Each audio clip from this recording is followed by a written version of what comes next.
Hello बच्चों, आप सबका स्वागत है आपके अपने परिवार या अपने online platform online PKS class पर। तो हम लोग देख रहे थे इतिहास, है ना, बोर्ड एग्जाम 2027 के लिए। तो हम लोग यूरोप में राष्ट्रवाद के 3-4 टॉपिक देख चुके थे। तो सबसे पहले हम लोग उस टॉपिक से जो जो ऑब्जेक्टिव बन सकता है उसको हम यहाँ लिखेंगे और आप लोग को जल्दी से नोट करना है। और आज हम लोग इसको पार्ट 2 के माध्यम से, यानी पार्ट 1 हम लोग देख चुके हैं, पार्ट 2 के माध्यम से इसको अपलोड किया जाएगा, जिसको आप लोग को देखना है, ठीक है ना, और अधिक से अधिक दोस्तों में शेयर करना है। तो चलिए बिना देर की हम लिखते हैं यहाँ से क्या क्या जो हम पढ़ा दिए वहाँ से क्या क्या ऑब्जेक्टिव बन सकता है, ठीक है। तो सबसे पहले हम लोग यहाँ देखे थे कि राष्ट्रवाद होता क्या है ना। तो ऑब्जेक्टिव नंबर 1 अगर देखा जाए तो सवाल क्या बन सकता है, तो राष्ट्रवाद का उदय किस महादेश में हुआ, है ना। राष्ट्रवाद का उदय किस महादेश में हुआ, ये सवाल सबसे पहले याद करना है आप लोगों को। राष्ट्रवाद का उदय, है ना, किस महादेश में हुआ था, किस महादेश में हुआ, किस महादेश में हुआ, है ना। तो यहां से आंसर क्या होगा, ठीक है। तो आंसर करना है यूरोप। क्या करना है, यूरोप, है ना। कोई आपसे पूछे कि महादेश क्या होता है, तो देशों का समूह, मतलब 2, 4, 5 अधिक भी देश हो सकते हैं, है ना। तो देशों का समूह क्या कहलाता है, महादेश कहलाता है। तो महादेश पूछे, यहाँ देखिए क्या लिखे हैं, महादेश। राष्ट्रवाद का उदय किस महादेश में हुआ था, है ना। फिर पूछा जाए क्या कि राष्ट्रवाद का उदय किस देश में हुआ था, क्या राष्ट्रवाद का उदय किस देश में हुआ था, उदय किस देश में हुआ था, है ना। तो यहां से क्या कर सकते हैं आंसर, इसका क्या होगा आंसर, इसका आंसर हो जाएगा फ्रांस। क्या होगा, फ्रांस। क्या होगा जी, फ्रांस, ठीक है। अगला सवाल जो हम लोग का बनेगा, क्या बनेगा कि राष्ट्रवाद का उदय कब हुआ, राष्ट्रवाद का उदय हुआ, है ना। आंसर क्या हो जाएगा, 1789 ईस्वी, है ना, 1789 ईस्वी। अगला जो हम लोग का सवाल बनेगा, क्या राष्ट्रवाद का उदय किस काल में हुआ था, राष्ट्रवाद का उदय किस काल में हुआ था।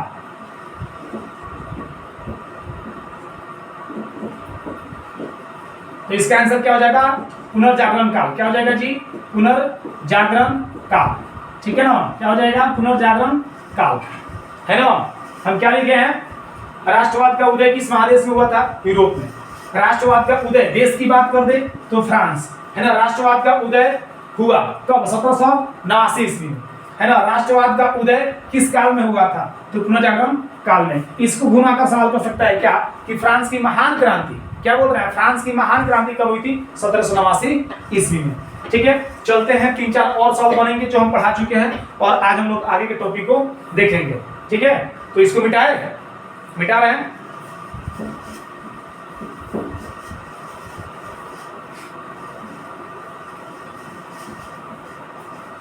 अगला जो हम लोग का सवाल बनेगा, है ना, अगला जो सवाल बनेगा कि 1789 में फ्रांस में किस वंश का शासन था, ठीक है ना। 1789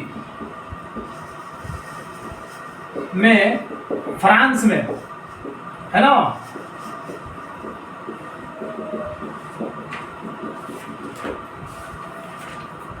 क्या बोल रहा है, फ्रांस में किस वंश का शासन था, है ना। तो आंसर क्या होगा, आंसर क्या होगा जी, बुर्बो राजवंश। कौन सा राजवंश, बुर्बो राजवंश, है ना। क्या हो जाएगा, बुर्बो राजवंश, ठीक है। इस सवाल को एक तरह से और घुमा सकता है, क्या घुमा सकता है, बोलेगा क्या, ऐसे यहां लिख देता है, ठीक है। इसी सवाल को दूसरे ढंग से पूछ सकता है ना, कि फ्रांस की, है ना, महान क्रांति के समय, है ना, ये समय क्या था, 1789 में के समय, है ना, के समय वहां किस वंश का शासन था, है ना। तो इसका भी आंसर क्या हो जाएगा, बुर्बो राजवंश। क्या हो जाएगा जी, बुर्बो राजवंश। है ना। देखिए दो तरह से सवाल कर सकता है और दोनों का आंसर क्या रहेगा, बुर्बो राजवंश। ठीक है, अब देखिए उस दिन हम लुई 14वां और 15वां के बारे में नहीं बताए थे, लुई 16वां का जिक्र किए थे क्योंकि उस समय 1789 क्रांति के समय राजा कौन थे। तो लुई 14वां और 15वां के बारे में ज्यादा कुछ नहीं जानना है, लेकिन उन दोनों का एक मतलब कोटेशन है, कुछ कहना था, क्या कहना था, तो चलिए देखते हैं, है ना। जैसे देखिए लुई 14वां जो था उसके पास इतना अहंकार हो गया था, घमंड हो गया था कि वो खुद को बोलता था कि मैं ही राज्य हूं, आई एम द स्टेट। यानी यहां से सवाल कर सकता है ना, कि मैं ही राज्य हूं, क्या जी, मैं ही राज्य हूं, है ना, मैं ही राज्य हूं। किसका कथन है ना, किसका कथन है, क्या बोले हैं, मैं ही राज्य हूं, किसका कथन है। तो यहां पर आंसर क्या हो जाएगा, लुई 14वां।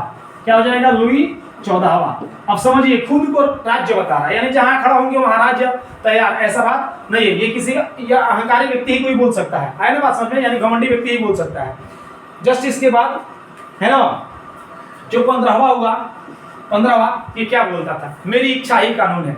ये क्या बोलता था लुई 15वां, मेरी इच्छा ही कानून है। यानी देखिए मेरी इच्छा ही कानून है, मेरी इच्छा ही कानून है, यानी जो मेरे मन में है, यानी जो हम सोचते हैं वही कानून बन जाएगा। मेरी इच्छा है ना, मेरी इच्छा ही कानून है। किसका कथन है ना, किसका कथन है। तो इसके लिए हम लोग आंसर क्या करेंगे, लुई 15वां। क्या कर देंगे जी, लुई 15वां। ठीक है, और लुई 15वां के बाद कौन आएंगे, तो लुई 16वां। तो लुई 16वां से सवाल कैसे बनेगा, है ना, लुई 16वां से सवाल कैसे बनेगा, पूछेगा कि फ्रांस की क्रांति के समय, है ना, फ्रांस की महान क्रांति लगा दे या फ्रांस की क्रांति बोल दे, है ना, फ्रांस की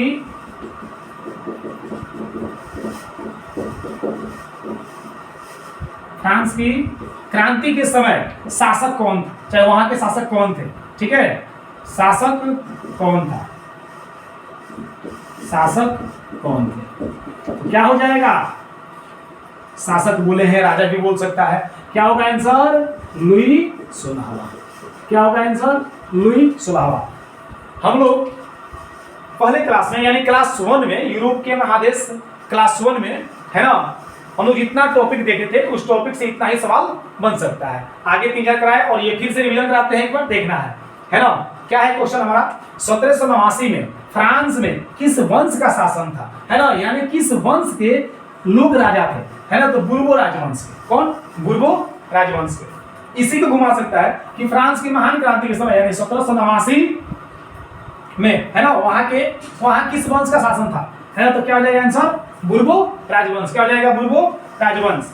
अब देखिए यहाँ ये लुई 16वां तो दुराचारी था ही, अत्याचारी था ही, है ना, निरंकुश था ही, लेकिन इसके पहले जो हुए थे, यानी कह सकते हैं इसके दादाजी या पिताजी, मतलब इसके खानदान में जो भी हुए, वो देखिए लुई 14वां का क्या कहना था। लुई 14वां कहते थे कि मैं ही राज्य हूं, आई एम द स्टेट, यानी कि हम जहां खड़ा हो गए वहां राज्य ही तैयार हो गया, यानी कि समझ जाइए कि अहंकारी व्यक्ति थे। ठीक है ना, आगे है मेरी इच्छा ही कानून है, ये भी वही है, किसका कथन है, तो लुई 15वां।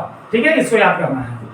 आगे देखो फ्रांस की महान क्रांति के समय राजा कौन थे, यानी शासक कौन था, तो लुई 16वां। कौन, लुई 16वां। इतना हम लोग ऑब्जेक्टिव मतलब अभी देखिए जो हम क्लास ले चुके हैं फर्स्ट क्लास में। ठीक है, आगे हम देखेंगे सब्जेक्टिव टॉपिक, जो भी टॉपिक हमारा इंपॉर्टेंट बनेगा उसको देखेंगे और वहां से बनने वाला ऑब्जेक्टिव ऐसे डेली वीडियो में हम लोग स्टार्टिंग में करते देखते चलेंगे। ठीक है ना, चलिए इसको मिटाते हैं।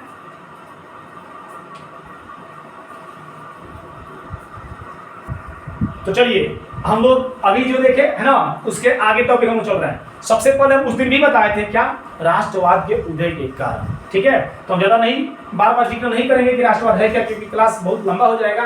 तो हम लोग बिना कोई बकवास या बिना कोई फालतू का बात किए हम लोग मूल टॉपिक पे चलेंगे। ठीक है, तो हमारा टॉपिक यहाँ से क्या होगा आज के लिए कि राष्ट्रवाद के उदय का कारण, है ना, राष्ट्रवाद के उदय का कारण, उदय का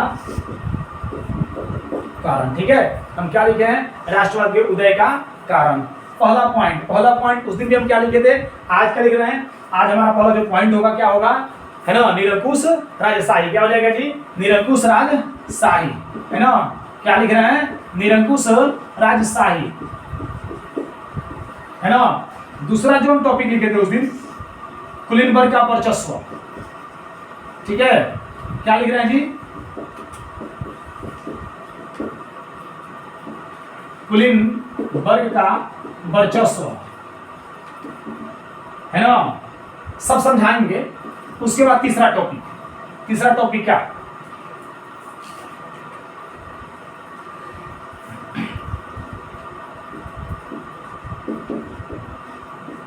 राजा द्वारा कर की मात्रा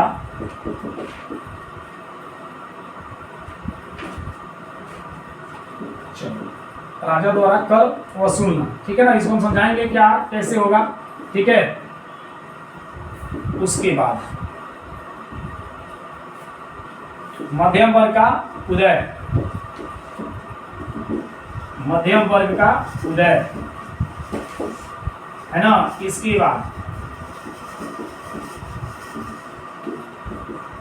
मजदूर व किसान वर्ग का शोषण, किसान वर्ग का शोषण।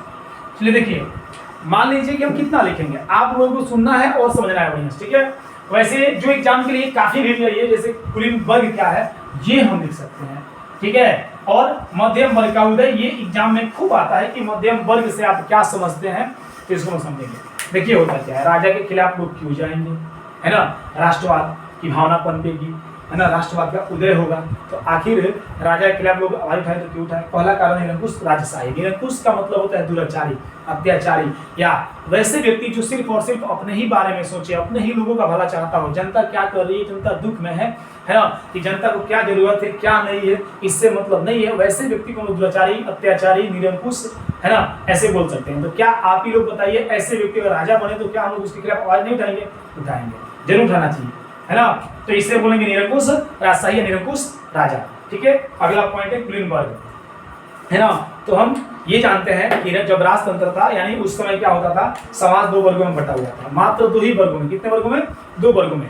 एक था कुलीनबर्ग और दूसरा क्या था, मजदूर वर्ग, या हम लोग बोल सकते हैं किसान वर्ग, है ना। कुलीनबर्ग में कौन रहते थे, तो रईस लोग, अमीर लोग, ठीक है। हम समझा चुके हैं, इसलिए समझा रहे हैं, ठीक है ना। रईस लोग यानी अमीर लोग, जो राजा की भांति जिंदगी जिएंगे, यानी राजा के इशारों पर चलेंगे, राजा उनके मतलब राजा के लोग सलाहकार होंगे, ठीक है ना। और ये लोग भी महलों में रहते थे, तो ये लोग खुद को राजा की भांति ही समझते थे। अतः ये लोग क्या करते थे, इन लोगों का वर्चस्व था। वर्चस्व का मतलब दबदबा, है ना, है ना बात समझ में। जैसे गांव में दबंग लोग होते हैं तो उनसे सब लोग आसपास लोग डरते हैं, है ना, ये लोग डरा कर रखते हैं। तो वैसे ही कुलीनबर्ग का वर्चस्व था इस कारण से, ठीक है ना। राजा द्वारा कर वसूलना, देखिए कर उस समय होता क्या था, राजा के लिए सबसे ज्यादा यदि इनकम का कोई स्रोत होता था तो होता था कृषि क्षेत्र, है ना। क्योंकि उस समय अधिकांश जनता किस पर निर्भर होती थी, कृषि पर। आज भी हमारा भारत जो है कृषि प्रधान देश है, लेकिन है ना, उस समय जो मूल स्रोत था ना आय का, इनकम का, वो क्या था, कर, है ना। तो राजा क्या करते थे, कर वसूलते थे। तो हमें हमारे विचार से ये होना चाहिए कि यदि जब बाढ़ हुआ, सुखाड़ हुआ, मतलब फसलें बर्बाद हो गई, तो उस समय पर राजा को टैक्स घटा देना चाहिए, और नहीं तो टैक्स यानी कर को माफ कर देना चाहिए। लेकिन राजा ऐसे नहीं करते थे। अनाज हुआ या नहीं हुआ, कहीं से भी टैक्स लाकर देना है। इस कारण से जनता क्या हो गई, नाखुश हुई, है ना। और नाखुश होगी तो राजा के खिलाफ आवाज उठेबे करेगी, ठीक है। तो इसलिए राजा द्वारा कर वसूलना एक पॉइंट हम लिख सकते हैं। अगला पॉइंट है मध्यम वर्ग का उदय। इसको समझना है बढ़िया से, समझाकर इसको फटाक से लिखेंगे और आप लोगों को नोट करते चलना है, ठीक है। जो हम यहाँ लिख रहे हैं उसको लिखना है, ठीक है। मध्यम वर्ग का उदय, मध्यम वर्ग का उदय आखिर क्यों होगा, ये लोग कौन थे जो मध्यम वर्ग के अंतर्गत आए, है ना। तो अभी हम बताए थे, यहाँ फिर से लिख देते हैं, ठीक है। इधर लिख रहे हैं, ध्यान से समझना है ना। मध्यम वर्ग का उदय हम बताए थे, उस समय समाज दो वर्गों में बटा हुआ था।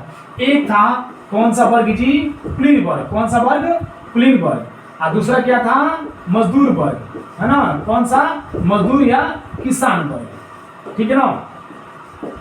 देखिए होता क्या था, हम अभी बताए थे, ये लोग रईस होते थे, ये लोग राजा के भांति जिंदगी जीते थे, ये लोग राजा के चाटुकार होते थे, है ना। और ये लोग ही राजा के इशारों पर जनता पर जुल्म बढ़ाने का काम करते थे। A to Z सारे क्रियाकलाप यही करते थे, राजा सिर्फ ऑर्डर देते थे, ठीक है ना। तो ये लोग क्या करते थे, तो जो रईस लोग थे इस वर्ग में आते थे, और जो मजदूर जो खेतों में काम करते हैं, जो काफी गरीब होते थे, जिनका जीवन स्तर काफी नीच होता था, मतलब काफी वो मतलब गरीबी जिंदगी व्यतीत करते थे, यानी मजदूर और किसान, ठीक है ना। तो ये एक वर्ग। अब होता क्या है कि इन लोग में से, किन में, मजदूर वर्गों में से, इस वर्ग में से कुछ लोग थोड़ा सा ज्ञान हासिल किए, पढ़ाई किए, और पढ़ के, है ना, मान लीजिए गरीब पढ़ेगा तो एक ही बार में रईस थोड़ा हो जाएगा, ये लोग पढ़ के थोड़ा सा आगे बढ़ गए, ठीक है ना। मतलब ये लोग ना मजदूर वर्ग में रह सके और नहीं कुलीन वर्ग में शामिल हो सके, अतः इन लोगों ने, है ना, इन लोगों ने मध्यम वर्ग का उदय किया। तो मध्यम वर्ग का जब उदय हुआ ना, तो राष्ट्र जो तंत्र था उसके खिलाफ राष्ट्रवाद की भावना और प्रबल कर दी गई, ठीक है ना। आगे है मजदूर किसान वर्गों का शोषण। तो अभी हम बताए हैं ये लोग कुलीन वर्ग के जो लोग थे, इन लोगों का काफी शोषण करते थे, बिना गलती या थोड़ी सी गलती की वजह से इन लोग को मारना, पीटना, इन लोग को टॉर्चर करना, अनेकों तरह की दिखते। इसके अलावा हम लोग का पॉइंट क्या क्या हो सकता है, ठीक है, इसके अलावा क्या क्या हो सकता है, तो न्यूज़पेपर हो सकते हैं, बुक्स हो सकता है ना, मतलब न्यूज़पेपर छापे गए राष्ट्रवाद के भावना को उजागर करने के लिए, है ना, राजतंत्र के खिलाफ, लुईस सौभावा के जो निरंकुश राजनीति थी उसके खिलाफ, है ना। तो अनेकों पॉइंट हम लोग ले सकते हैं, ठीक है। उम्मीद करते हैं कि ये टॉपिक बहुत अच्छा से समझ में आया होगा, ठीक है ना। ये हमारे एग्जाम के लिए काफी वीडियो टॉपिक रहता है, ठीक है ना। तो इस पर हम लोग विशेष ध्यान देना है। अभी हम आप लोग के सामने लिखेंगे एक सवाल यहाँ से, क्या मध्यम वर्ग से आप लोग क्या समझते हैं, ठीक है। नोट हो चुका है। तो चलिए हम लोग देखते हैं मध्यम वर्ग, है ना, मध्यम वर्ग क्या है, अभी लिखे थे, ठीक है ना। क्या लिखेंगे जी, मध्यम वर्ग क्या है। थोड़ी सी लाइट का दिक्कत है, मतलब लाइट क्लियर नहीं आ रहा होगा, तो इसका व्यवस्था बहुत जल्दी हम कर देंगे, ठीक है ना। देखिए हम लोग का जो टॉपिक बनेगा यहाँ से क्या बनेगा, मध्यम वर्ग क्या है, मध्यम वर्ग, ठीक है ना। देखिए आप लोग एग्जाम हॉल में बैठेंगे ना, तो एग्जाम हॉल में जो क्वेश्चन पेपर मिलेगा उसमें फर्स्ट ही पॉइंट रहता है, परीक्षार्थी यथासंभव अपने ही शब्दों में उत्तर दे, ठीक है ना। तो आप लोगों को ये ध्यान देना है, और हम जैसे समझा रहे हैं समझते चलना है, लिखते चलना है ना। हम लोग किताबी लैंग्वेज का उपयोग नहीं करेंगे, अपने भाषा का उपयोग करेंगे, ठीक है ना। मेरा मानना है कि यदि आप समझ गए तो इसको अपने भाषा में भी लिख सकते हैं, ठीक है। तो देखिए हम लोग मध्यम वर्ग किसे कहेंगे, ठीक है, हम वही बताए थे, चलिए देखिए, है ना, कि हम लोग लिख सकते हैं कि राजतंत्र के समय, ठीक है ना, या देखिए इसको ही लिखेंगे, ऐसे लिखा है कि फ्रांस में, क्या लिखेंगे जी, फ्रांस में, है ना, 1789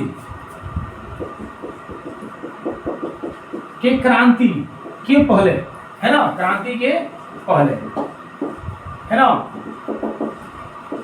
संपूर्ण साम्राज्य बोल सकते हैं, है ना, समाज बोल सकते हैं, है ना, बात समझ में, दो वर्गों में बटा हुआ था। कितने वर्गों में, दो वर्गों में बटा हुआ था। कितने भागों में बटा हुआ था, दो भागों में बटा हुआ था, बटा हुआ था, है ना। एक कुलीन वर्ग और दूसरा मजदूर वर्ग, क्या, मजदूर वर्ग, है ना। ये दो वर्ग था, कुलीन वर्ग और मजदूर वर्ग, है ना। होता क्या था, कुलीन वर्ग के द्वारा, क्या जी, कुलीन वर्ग के द्वारा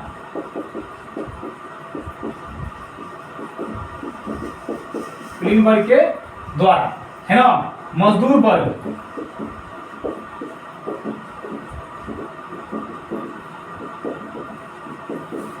काफी ज्यादा शोषण किया जाता था, शोषण किया जाता था, जिस कारण से, क्या, जिस कारण से मजदूर वर्ग के लोग थोड़ा सा पढ़ाई करके, थोड़े से ज्ञान हासिल करके, है ना, मजदूर वर्ग को छोड़कर थोड़ा सा आगे बढ़े, कुलीन वर्ग में नहीं जा सके, और ऐसे लोग मध्यम वर्ग का उदय किए, है ना। जिस कारण से अतः कर सकते हैं, जिस कारण से लिखेंगे इसे लंबा जाएगा, अतः, है ना, मजदूर वर्ग, अतः मजदूर वर्ग के कुछ लोग, है ना, ज्ञान हासिल करके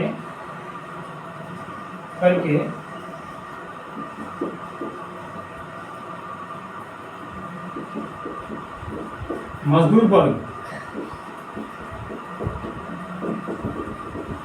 को छोड़कर आगे बढ़े, है ना, जिन्हें या जिन लोगों ने, है ना, जिन्हें मध्यम वर्ग कहा जाता है या जिन लोगों ने मध्यम वर्ग का उदय किया, है ना। लिखने का कोई तरीका हो सकता है, बस यूं समझ लीजिए कि जो छोटे स्तर के लोग थे, जो मजदूर थे, वे लोग पढ़े और आगे बढ़े, है ना, कुलीन वर्ग में नहीं जा सके और उन लोगों ने मध्यम वर्ग का उदय किया। ठीक है, उम्मीद करते हैं कि खूब अच्छा समझ में आया होगा। अब आगे बढ़ेंगे इसके, ठीक है, नोट करते चलना है, हम वही लिखवाएंगे जो एग्जाम के लिए काफी भी है। ठीक है, अब चलते हैं इसके अगले टॉपिक पे। चलिए हम लोग आगे का टॉपिक देखते हैं। आगे जो मूल टॉपिक हमारा क्या है, वियना सम्मेलन, काफी VVI टॉपिक है। ठीक है, सबसे पहले यहाँ अब बन सकता है, वियना सम्मेलन कब हुआ था? 1815 में।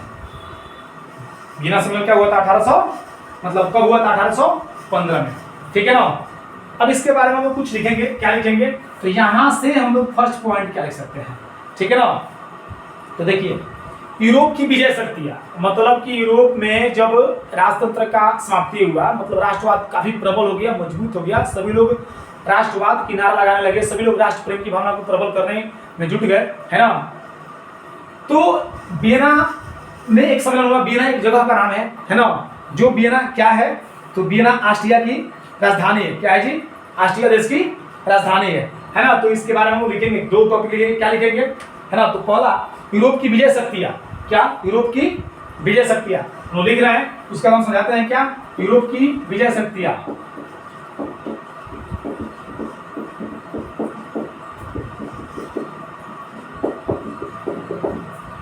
यूरोप की विजय शक्तियां नेपोलियन के पतन के बाद, पतन के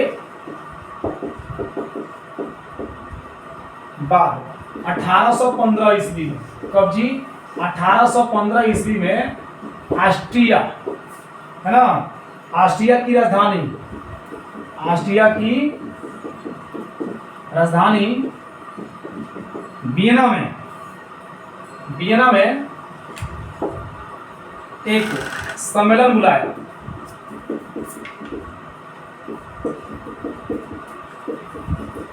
सम्मेलन बुलाया, है ना, जिसे वियना सम्मेलन के नाम से जाना जाता है, जिसे वियना सम्मेलन के नाम से जाना जाता है।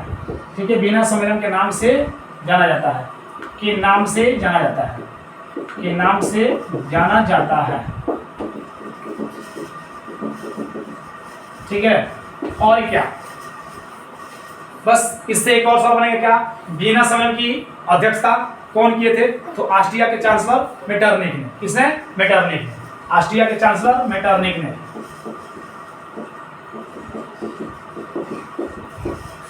ऑस्ट्रिया के चांसलर मेटरनिक ने, एक मिनट, अच्छा ऐसे लिख सकते हैं, ठीक है, नहीं मिटाएंगे। ऑस्ट्रिया के चांसलर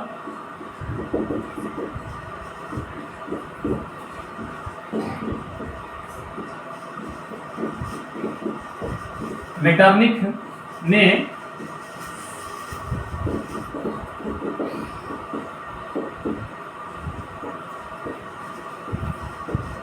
इसकी अध्यक्षता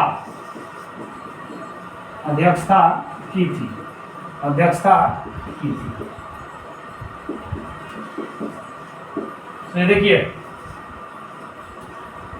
हम क्या लिखे हैं, वियना सम्मेलन कब हुआ था? 1815 में। ठीक है, यूरोप की विजय शक्तियां नेपोलियन के पतन के बाद, हम नेपोलियन का पतन, नेपोलियन युग अभी समझा देते हैं इसको समझने के बाद। ठीक है, नेपोलियन के पतन के बाद 1815 में, कब? 1815 में ऑस्ट्रिया, पूछ सकता है ऑस्ट्रिया की राजधानी कहाँ थी? वियना। ऑस्ट्रिया की राजधानी वियना में एक सम्मेलन बुलाया गया। सम्मेलन का मतलब होता है बहुत सारे लोग बैठेंगे, है ना, कुछ डिस्कशन करेंगे, आगे के लिए निर्णय लेंगे, हाँ। तो सम्मेलन बुलाया गया जिसे वियना सम्मेलन के नाम से जाना जाता है ना। ऑस्ट्रिया के चांसलर, चांसलर का मतलब होता है प्रमुख, प्रधान, है ना, प्रमुख प्रधान, है ना, मुखिया ही बोल सकते हैं। ठीक है ना। तो ऑस्ट्रिया के चांसलर मेटरनिक ने इसकी अध्यक्षता की, मतलब मेन व्यक्ति यही था, यही ने बुलाया था, इसी ने मीटिंग को बैठाया था, है ना, तो पूछा जाएगा, ऑब्जेक्टिव बना सकता है। वैसे ऑब्जेक्टिव लिखते चलेंगे बना के, ठीक है ना, कोई दिक्कत नहीं है। आप लोग इसको नोट करते चलिए, आप लोग खुद से प्रयास करिए कि हम इसको कैसे निचोड़े यहाँ से, क्या कैसे लेकिन निकाले। जैसे हम निकाल रहे हैं कि ऑस्ट्रिया के चांसलर कौन था, तो मेटरनिख, ये हुआ, ठीक है ना। वियना सम्मेलन कब हुआ, तो नेपोलियन के पतन के बाद, है ना। ईस्वी बोले तो 1815। वियना क्या है, ऑस्ट्रिया की राजधानी, है ना। देखिए तो इतना बना दिया ऑब्जेक्टिव, है ना, बात समझ में। ये वियना सम्मेलन का अध्यक्षता किसने किया, मेटरनिख ने किया था, ठीक है। आगे बढ़ते हैं।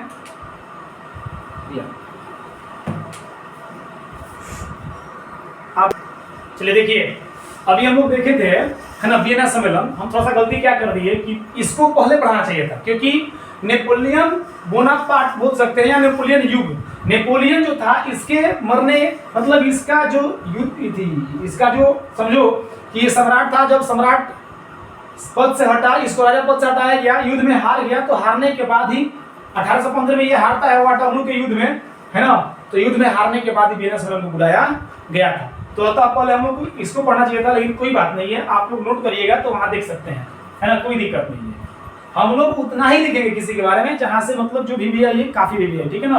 पूरा किताब से पढ़ने से कोई फायदा नहीं है। तो देखिए, नेपोलियन युग, युग का मतलब होता क्या है, युग का मतलब होता क्या है। यहाँ देखिए 1804 1815, क्या ये युग है, हाँ, इसको युग बोलेंगे। क्यों पता है, जैसे हम लोग बोल सकते हैं मोदी युग, 2014 से मोदी जी का युग चल रहा है हम लोग में, है ना, हमारे भारत में पीएम है, तो हम लोग बोल सकते हैं जब तक रहेंगे तब तक उनका युग कहलाएगा। जैसे गांधी युग आप लोग सुने होंगे, है ना, 1815 से कब तक, 1915 से 1948 तक जो युग था वो क्या था, गांधी युग था, ठीक है ना। तो वैसे ही यहाँ पर नेपोलियन युग 1804 में 1815, मतलब राजा ये कब बना है, 1804 में बना है, 1815 में राजपद से हट गया है। तो देखिए क्या लिखे हैं, 1804 में नेपोलियन फ्रांस का सम्राट बना। पहला सवाल ही बन सकता है क्या, नेपोलियन युग 1804 से 1815 तक, नेपोलियन फ्रांस का राजा कब बना, 1804 में। कब बना जी, 1804 में, ठीक है। अब बताइए, ये कोई भी राजा जब बनेगा तो वो चाहेगा, राजतंत्र में होता क्या है कि राजा अपने इच्छा अनुसार कानून व्यवस्था को लागू करता है। तो नेपोलियन जैसे ही राजा बना,